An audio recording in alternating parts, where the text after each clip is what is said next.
বাংলাদেশ সরকারের বর্তমান সরকারের একজন উপদেষ্টা বাংলাদেশের মানচিত্র বাড়িয়ে বড় করে ভারতের কিছু অংশ দখল করে একটা ফেসবুক পোস্ট দিয়েছিলেন। মাহফুজ আলমের কথা বলছি। সেই ফেসবুক পোস্ট দেওয়ার পরে প্রচণ্ড সমালোচনার মুখে সেটি সরিয়ে নিতেও বাধ্য হয়েছিলেন, কিন্তু সরিয়ে নিয়ে আদতে কোনো কাজের কাজ হয়নি। সেটা জাতীয় আন্তর্জাতিকভাবে খবর হয়েছে, ছড়িয়ে পড়েছে এবং সেটা ভারতের দৃষ্টিগোচর হয়েছে।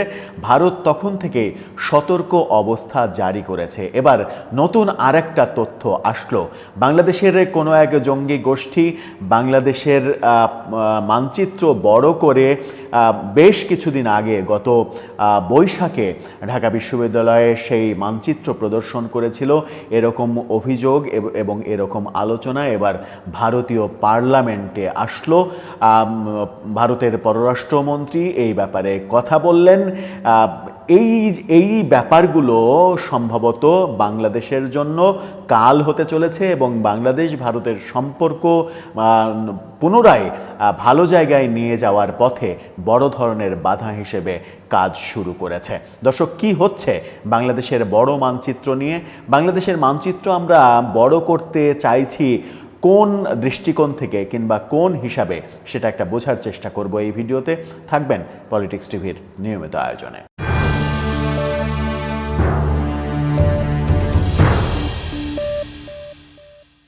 দর্শক, পলিটিক্স টিভির নিয়মিত ভিডিওগুলো স্পন্সর করছে প্রজাপতি.টিভি, নতুন ওটিটি প্ল্যাটফর্ম। আপনারা চাইলে ইউটিউবে, ফেসবুকে, ইনস্টাগ্রামে, টিকটকে দেখে নিতে পারেন। ডেসক্রিপশন বক্সে লিঙ্ক দেওয়া থাকবে, সেখান থেকেও আপনারা দেখে নিতে পারেন প্রজাপতির কার্যক্রম। চলে যাচ্ছি মূল ভিডিওতে। গণমাধ্যমের শিরোনামটা আপনারা একটু দেখে নিতে পারেন। মানব জমিন এটা নিয়ে একটা স্টোরি করেছে। সেখানেই তারা বলছে যে বৃহত্তর বাংলাদেশের মানচিত্র প্রসঙ্গে যা বললেন ভারতের পররাষ্ট্রমন্ত্রী। সেখানেই বিস্তারিত নিউজে বলা হচ্ছে যে বৃহত্তর বাংলাদেশের কথিত মানচিত্র প্রসঙ্গে ভারতের পররাষ্ট্রমন্ত্রী এস জয়শঙ্কর বলেছেন, ভারত সরকারের নজরে এসেছে যে ভারতের কিছু অংশ নিয়ে তথাকথিত বৃহত্তর বাংলাদেশের একটি মানচিত্র প্রকাশ করেছে বাংলাদেশের ইসলামিক সংগঠন সালতানাত ই বাংলা। এই সংগঠনটির পেছনে তুর্কি যুব ফেডারেশন নামের একটি তুর্কি স্বেচ্ছাসেবী সংস্থার সমর্থন রয়েছে। অর্থাৎ তুরস্কের মদদে বাংলাদেশে একটা জঙ্গি সংগঠন তৈরি হয়েছে, সেই কথা ভারত থেকে বলা হয়েছে। রাজ্যসভায় কংগ্রেস সাংসদ রণদীপ সিং সুরজেওয়ালের প্রশ্নের জবাবে এস জয়শঙ্কর এক লিখিত বিবৃতিতে বলেছেন, এই বৃহত্তর বাংলাদেশের মানচিত্রটি ঢাকা বিশ্ববিদ্যালয়ে প্রদর্শিত হয়েছিল। পররাষ্ট্রমন্ত্রী বলেছিলেন, ভারতের জাতীয় নিরাপত্তার উপর প্রভাব ফেলে এমন ঘটনাগুলো নিবিড়ভাবে পর্যবেক্ষণ করছে সরকার। দেশের স্বার্থ রক্ষার জন্য সরকার প্রয়োজনীয় সমস্ত ব্যবস্থা গ্রহণ করবে বলেও জানিয়েছেন তিনি। এদিকে জয়শঙ্করকে উদ্ধৃত করে পররাষ্ট্র মন্ত্রকের এক বিবৃতিতে বলা হয়েছে, বাংলাদেশ সরকারের fact checker platform Bangla fact দাবি করেছে বাংলাদেশে সালতানাতি বাংলার কার্যক্রম চালানোর কোনো প্রমাণ নেই। তবে তথাকথিত পূর্ববর্তী বাংলা সালতানাতের প্রসঙ্গে একটি ঐতিহাসিক প্রদর্শনীতে এই মানচিত্র প্রদর্শন করা হয়েছিল বলে বিবৃতিতে ভারতের পক্ষ থেকে দাবি করা হয়েছে। 2025 সালের 14 এপ্রিল পহেলা বৈশাখ উপলক্ষে ঢাকা বিশ্ববিদ্যালয়ে আয়োজিত এক প্রদর্শনীতে মানচিত্রটি প্রদর্শিত হয়েছিল। সেখানে এটাও বলা হয়েছে যে এর আগে ভারতের অংশবিশেষ সহ একটি মানচিত্রের ছবি ফেসবুকে দিয়েছিলেন বাংলাদেশের অন্তর্বর্তীকালীন সরকারের উপদেষ্টা মাহফুজ আলম। তার মানে হচ্ছে যে কোনো তথ্যই, কোনো কিছুই ভারতের দৃষ্টির বাইরে থাকছে না।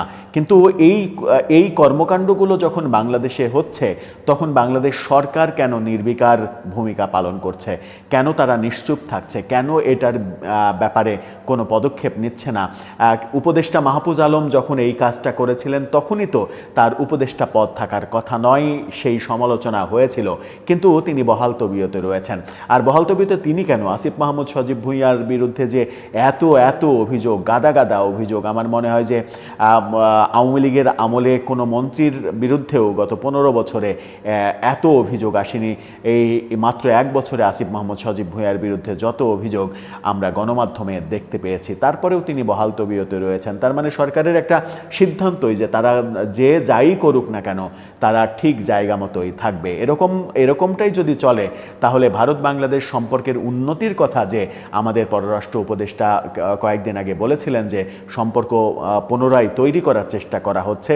আগের আমলের মতো সম্পর্ক আমাদের নেই, সেটা স্বীকার করে নিয়েই তিনি বলেছেন সম্পর্ক মানে পুনরায় তৈরির চেষ্টা করা হচ্ছে। সেই চেষ্টা যে কোনো কাজে দেবে না সেটা তো দিনের আলোর মতো স্পষ্ট বোঝা যায়।